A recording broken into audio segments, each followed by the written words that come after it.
The San Francisco 49ers come away with the dub 38 to 13. That's what I'm talking about. 49ers have needed a dub for a while now, obviously losing three straight and putting themselves in a not ideal situation. But hey, it's the Chicago Bears. You can only play who's in front of you. And they took care of business. And for me, I've talked about it and I'll say it again. It wasn't important just winning the game to me, it was how they won the game. I wanted to see pretty much what we got to see today. There was complementary football, the 49ers offense, defense, special teams all working in unison. The first drive or the first couple sequences, I think, was emblematic of that. To be able to see the 49ers offense come out, take the field first, drive it all the way down the field. We got some screens. We got Kittle involved. We got Jawan involved. Isaac Arendo making plays. Brock Purdy executing out of play action. Just, just everything felt right. The urgency was there. You know, the body language was there. They weren't like lethargically moving through the motions, and it was great. And they drive down and they score, and then defense comes out on the field 3-and-out. And I was like, oh my gosh, what am I watching here? This is amazing. Because honestly, at the end of the day, that's all I've wanted to see from this team for the entire season is just play football for 60 minutes. Complimentary. And again, if you get beat, you get beat. I get it. But I think one of the more frustrating things about this season is they've beat themselves more than other teams have beat them. And that's where a lot of the frustration comes from, is they have been their own worst enemy. And so a big portion of like what I wanted to see from this team was just play ball and let the chips fall as they may. You know, if you lose a tough fought battle, all right, you lost a tough fought battle. It's football. Things happen. You know, as we know, the ball doesn't always bounce your way, and injuries happen, things like that happen. You can't control those, but you can control your effort, your urgency, your execution, all of those types of things. And that's really all I wanted to see. And we got that today. So for me, that was, I think, the most rewarding thing about this game. Now, obviously, that this game doesn't, make this season, all of a sudden better or anything like that. But we can evaluate and analyze it for what it is. And, it was a game they needed to win. I think mentally, spiritually, whatever you want to identify it as, they needed to win this one. And yes, if we go, wide view, the 49ers are still in a hole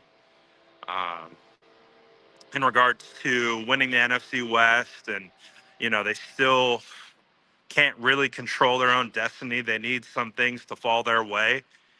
But hey, starts short week. Rams coming to town. Thursday night football. The Rams just put up a phenomenal performance against the Bills. Hey man, it's time to show not only yourself, but this fan base and everyone else in the league what you're all about. And today was a good start. So I was really happy with it. All the way around. I thought defense played really well. You had Yetur Gross-Matos, 3 sacks. Okay, YGM. I was really happy with that. My favorite sack was the last one because it looked like he got kind of stonewalled in between the tackle, and he just had to wrap around and just grabbed Caleb and said, "You're not going anywhere, pal." And I really liked that. Leonard Floyd with 2 sacks, that was nice. Malik Collins added a sack as well. So again, complimentary, man. Offense, defense. no like crazy miscues or crazy situations playing out on defense or on special teams. Special teams just doing what they got to do, and it was nice. It was nice. I was like, oh, is that what 49ers football looks like? I forgot what that looked like. Uh, but it was really nice to see. Um, shout out to Isaac Rendo, man. We got a little scare. He went into the blue medical tent at the end of the game. He did not return. He had a foot injury. X-rays came back negative, and he does. Or Kyle did say that he thinks that it's kind of trending towards an ankle sprain. Obviously, they'll see what it looks like the rest of the week. But Garendo played really well. Shout out Patrick Taylor, man. That was a low key signing that I really liked this offseason. I never expected, him to do much unless these types of situations occurred where, injuries broke and he had to get onto the field. But I think Patrick Taylor shows that he is a very decisive runner and a hard-nosed north-south runner. And that's what I really like about Patrick Taylor. So, um, yeah, I mean, I hope Garendo's okay, but it was nice. It was nice. With Isaac Garendo, though, he showed he could do it through as a receiver. He made a really great catch where Brock Purdy threw it up, and it was a little underthrown, so he had to come back to it and make a tough catch on it, but he did it, and it was nice. So I like that. Um, Isaac runs well, man. He just runs well, and he's getting more and more comfortable as the season progresses, and you can see how more comfortable he is getting. How more, he's seeing the lanes. He's feeling the flow. You know, Zone running is about flow. You got to feel it. It's less about running to a spot. It's more about feeling the flow of the offense and the defense, everything coming together, and you have to feel it. You got to flow with it. And, when we talk about some of the better zone runners, it's not like they're running out the gate a million miles an hour. They're more just they're feeling it. They're feeling it. They see it opening and then they hit it. And that's what Isaac Garendo's doing right now. So Garendo's playing really well. Of course, we got to shout out Jawan Jennings, 49ers best wide receiver on the season. Clearly their number one wideout. He has been phenomenal ever since moving him to the X position. Um, he's been great. He's been great. As you can see, Flowmentum came out for this game. So we had to let the flow go. Uh, let's see. Juwan was great. Kittle remains to be phenomenal. Um, just, obviously didn't get the targets last week, but really changed that up this week. And, he was active. And I love a active George Kittle. I feel like that the offense is at its best when George Kittle is getting the football. And when George Kittle's getting the football, it's causing safeties to have to clamp up and clutch up because they have to be like, damn, we can't let Kittle beat us over the middle. So they're squeezing on him and they're trying to take out these seam routes and they're trying to really pinch him down. And then that opens up other guys on the outside. And then you start getting into that rhythm and you start getting into play action. And again, that kind of leads us into um, Kyle. I thought by far, this was Kyle Shanahan's best game of the year. Um, and obviously, it takes guys executing it to also work. But when I think of, Some of the play action, the screen game, amazing. Um, Going forward on fourth down, actually having the field goal unit go out on the field and then bring them back and then goes forward on fourth. I'm like, where have you been, Kyle? I've been waiting for this version of Kyle all year. I loved it. It was great. I felt Kyle was, he was, dude. I was watching Kyle throw the red flags. He would, like, when you talk about throwing with some swag, like Kyle was feeling it, man. Like you could tell he was feeling it just by the way he was throwing the challenge flag. I was like, I was trying to actually record it. I kept missing it. Um, but bro, he would throw it directly at the ref all the way into the middle of the field, and I'm like, damn, he's trying to hit him. And I was like, all right, Kyle. I don't know if he was, but it felt like it. And you know, um, I was very happy with Kyle's play calling. I was happy with the decisions he was making. I like the aggressive nature that he was going out there with, and it's like, all right, man, like I get it. it's it's all the season is like we have four games left in the year, which is insane. Um, but we're gonna talk about this game for what it is. We're gonna talk about it for what it is right now, and I was impressed with that. I was also impressed with Brock Purdy. Um, I tweeted this. I'll say it again. People are going to move the goalpost on Brock Purdy any chance they get. With every up, with every down, the goalpost will be moved. It will not matter. It will happen his whole career.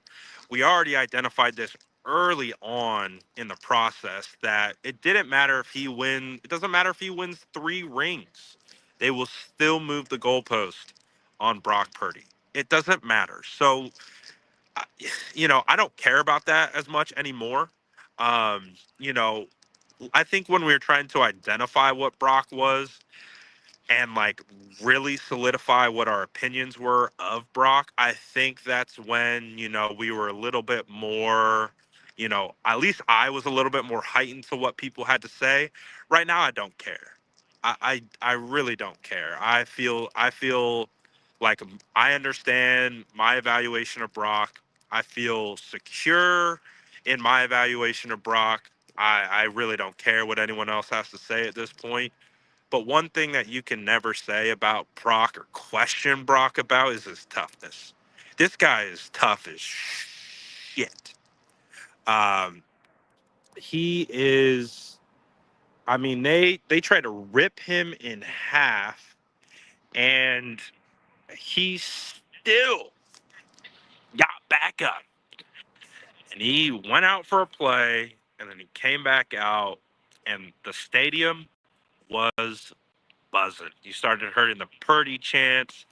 Um, and I think Brock needed the Purdy chance, not because Brock is unconfident in himself, but let's call a spade, man. Brock Purdy is one of the most scrutinized quarterbacks in this league, in a league of heavily scrutinized quarterbacks. Like, let's keep it a buck. He plays for the San Francisco 49ers, an organization that has Steve Young and Joe Montana, and he's got a contract in front of him. Um, he's the most, he's arguably the most scrutinized quarterback in the league right now, and he's 24 years old. I always talk about it.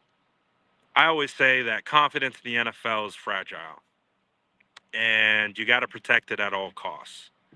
And I think just not that it changes anything, but I think for Brock to go out and hear his fan base happy to see him go back out onto the field, chanting his name, because we know what it is in the streets right now, whether you're on Twitter, whether you're on social media, or wherever, whatever. A lot of people talking down on Brock. And these guys are human, man. So I think I think that was a a good moment for Brock. I think it was a nice reminder of like, yeah, you're still that guy, man. Like, and my assessment of Brock, from this season is he's putting too much pressure on himself. That's my assessment of him. I think Brock plays his best football when he goes out there and he's like a kid back in high school, just balling.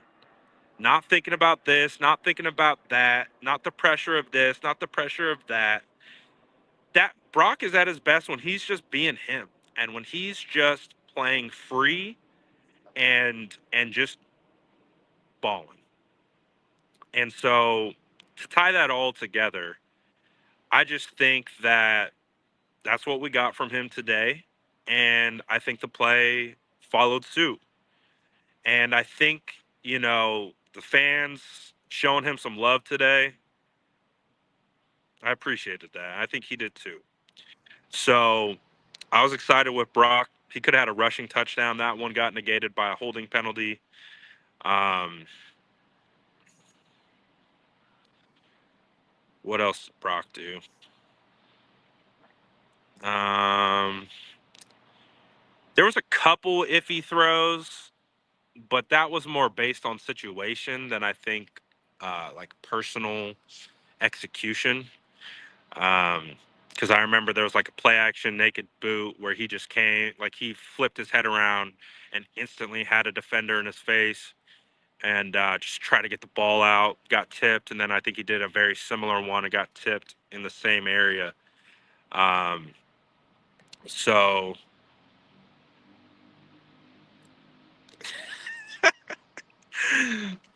Michael said, I think Brad got the Bears sick. Bro, you know who was sick today? You know who was sick? The PA announcer. The guy who says, like, oh, the 49ers uh, just scored a first down. He deserves a helmet sticker because he was losing it. Like his voice would like like he had a frog in his throat. Um, but he was gutting it out, man. So respect to the PA announcer in the stadium. It was his flu game, and obviously you can hear it. You can definitely tell he was sick. But he did his best. Um, but anyways, um, what other things do we want to talk about? Bobby says, Brad, I think we got ourselves a punter though. What do I think? I was actually talking to someone about that during the pregame. Is that it might be we might be at that point where unfortunately we have to look elsewhere beyond Mitch. Love Mitch. He's been great for us, but I mean, reoccurring back issues. I have back issues, so I can sympathize. Those they don't go away. They stick around, and the 49ers might have to maybe go in a different direction there. So we'll see. But yeah, I think our punter's been solid that we have for sure. Um, let's see. Ben Barch, man, that was unfortunate. Uh, that was unfortunate to see him go down because that felt like a great opportunity to get some tape on him and really be able to evaluate him in consecutive weeks. So it's tough to see him go down with the ankle. Spencer Burford did. I didn't see any noticeable mistakes from Spencer Burford, so obviously I have to go into the tape and see how that breaks out. But I thought Spencer Burford did fine. I thought the offensive line did fine for the most part.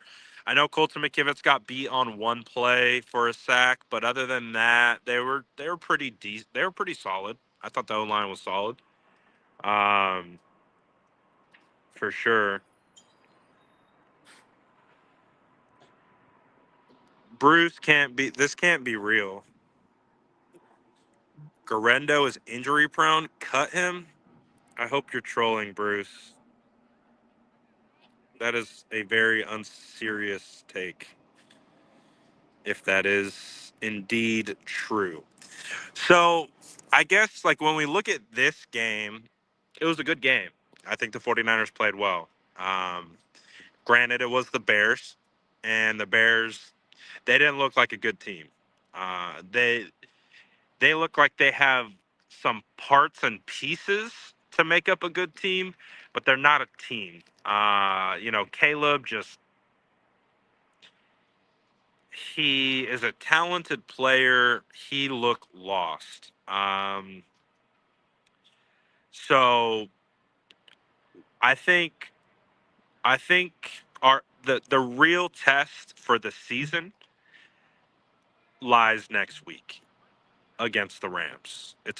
I'm actually really glad that it's a short week. I know players and coaches probably don't like the fact that it's a short week, but I think there's something about not being able to marinate too much on it and just having to quickly turn and get ready for the next game. I think there's can be some positives to that. So I'm actually happy that it's a quick turn against the Rams. And hey, the Rams just beat the Bills in a shootout.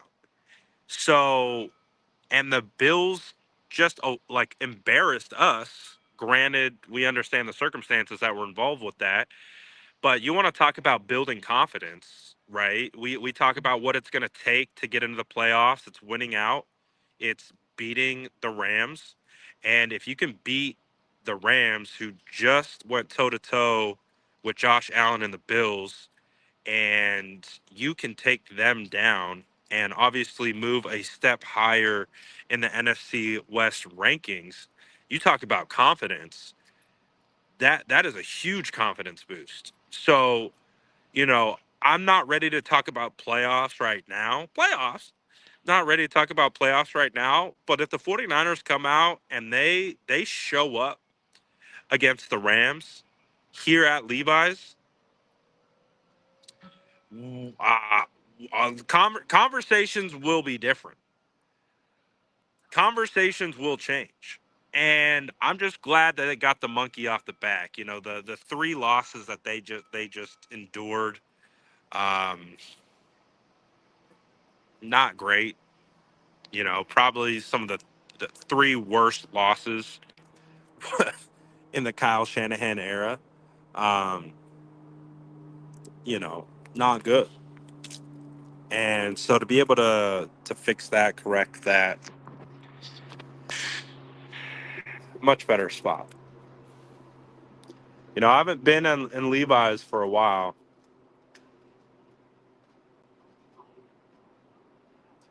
Reminded me how much I miss being around football, man.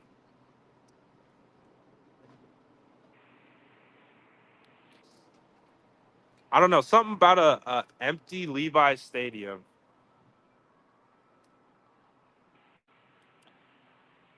with the Niners win. You guys know I'm always out here super late, but I don't know, man. I would love. Tony says I can pause draft season. Oh, oh, dang! We're gonna have our Bobby Boucher moment. That's true. That is true. Who remembers when Dre Greenlaw turned around the Niners season in 2004 on Thursday Night Football? Bro, great point, Dylan. Dre Greenlaw returns this week, guys. Dre Greenlaw plays football this week, guys. So, hey, man, I don't think this team needs any juice, right? They haven't they know what's at stake. Um, so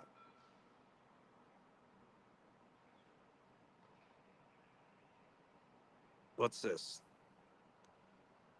Hey, Brad, when you get some free time, I tagged you in the SF Niners fan chat. I have a mod kicking out real Niner fans. Then the guy deleted my post. Tony is the guy who keeps kicking out. Okay. I would say, trying to think. I don't see a ton of social DMs, so I'm trying to think of how you can alert me to this. Jesse, let's connect on this. And I'll try to remove that guy for sure. But thank you for the heads up. I do appreciate that. Do appreciate that. So I'll look into that for sure. Um,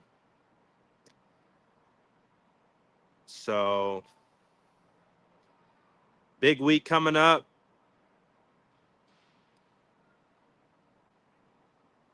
All right, cool. Yeah, let me know. Because obviously I've got a lot of stuff and I don't want that to go crazy. So yeah, I'll try to get that under control for sure. Appreciate you bringing that to my attention. Um, so yeah, we'll get that figured out. Um, shout out to Huff. Yeah, it was great seeing Huff out there. Came back with the club. Hey, by any means necessary. What I love about Huff being back is he's directing traffic. Like I was just watching him before pre-snap. Both the corners are staring at him.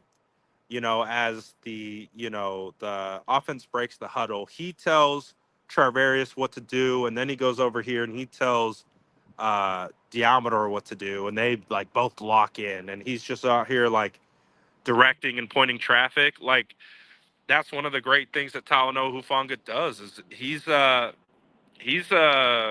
quarterback there. He's calling things out. Um, yeah, you wanna make plays as a safety, as an individual, but part of his responsibility is getting his guys lined up properly. And you could tangibly see it. You could see him pointing at guys like, shift over, shift over. Like that's one of the great things about having Talanoa Hufanga out there opposed to Jair Brown and um, you know, Malik Mustafa, who both have upside but are both inexperienced. And when you get a guy back out there like Talanoa, he sees it all. He knows it. He understands it. That's one of the reasons why he's been an all pro in this league because he sees it. He's a student of the game. And it was great having him back out there. I like to see it. So man, you get Talanoa Hufanga back. Or I mean you get Dre Greenlaw back out there. All right. All right. You get Nick Bosa back out there. So that's the thing. That's the thing. Do we get Nick Bosa against the Rams? Because Yetur Gross Matos look pretty good. We get Nick Bosa back? Do we get Trent back?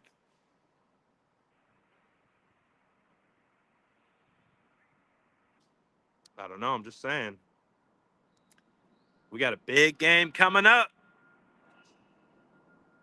Thursday Night Football versus the Rams. It's going to be, I'm going to say it's our season. Uh, the 49ers season is on the line. Like we already know, we've been saying must win forever, feels like. But I think the reality is if we don't beat the Rams, like we can kiss any thought of the playoffs goodbye. So our season is on the line on Thursday. And it's been, you know, cautiously on the line, but it's really on the line. It's really on the line. You got to get this win, man. You got to you got to remember who you guys are and show the Rams who you are. And, we've seen some good battles in this stadium, 49ers versus Rams. So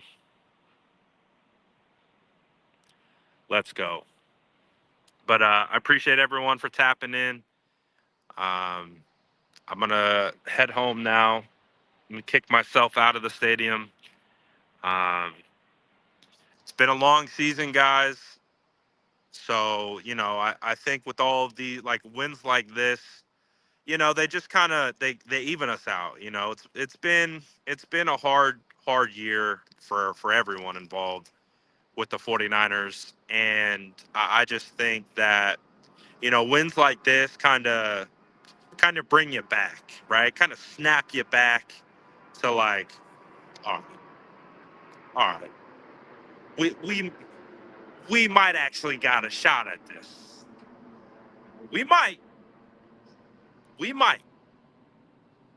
So you're saying there's a chance? That's what they're saying. It's like 9%, but you're saying there's a chance. So yeah, man. Appreciate everyone as always. Grab your cookies on the way out. Grab your victory cookies. We got Victory Monday tomorrow. I forgot what Victory Monday is like these days. Victory Monday tomorrow. Appreciate you all. I'm out.